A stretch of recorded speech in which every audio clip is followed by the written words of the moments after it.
Vikings, the greatest warriors ever known, feared and admired across the realm. Ready to fight once more for the glory and prosperity of their people. This particular village was home to two young Vikings, Vasker and Oddmar, destined for greatness by decree of the gods themselves. Unfortunately, the gods did not tell them of this plan. Just as he had countless times before, Oddmar farewelled his parents. They always returned to him. This time was different.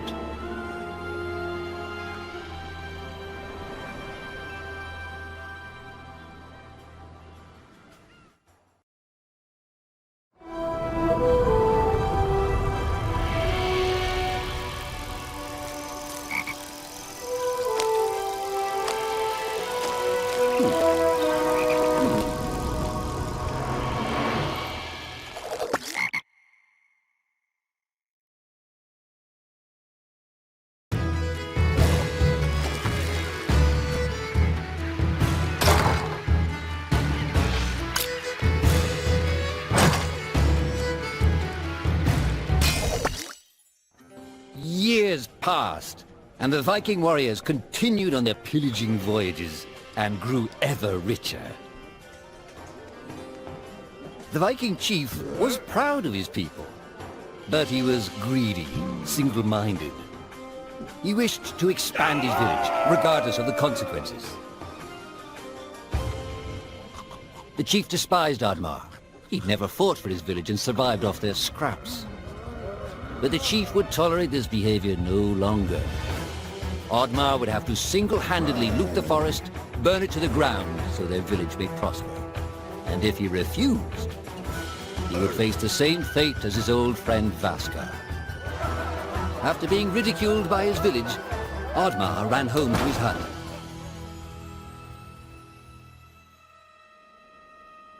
Oddmar felt hurt and lost. He loved his people, but he couldn't be what they wanted him to be. Perhaps he thought he wasn't a true Viking. Maybe some sleep would do him good. Oddmar couldn't believe his eyes. At his side was his long-lost friend Vasker. And in front of them stood the hallowed gates of Valhalla. "Wait!" cried Oddmar, as his old friend stepped into the light. In front of Oddmar appeared a strange apparition, a forest fairy. She condemned Oddmar's selfish ways and his squandered potential. He had let down those closest to him. He did not deserve a place in Valhalla. But she offered him a deal, a great power. If used correctly, perhaps he could earn his place in Valhalla, but at a price. Oddmar woke up with excitement. What a strange dream. It felt so real. And how did this pouch get here? Was this what he saw in his dream? He looked inside the bag. A mushroom?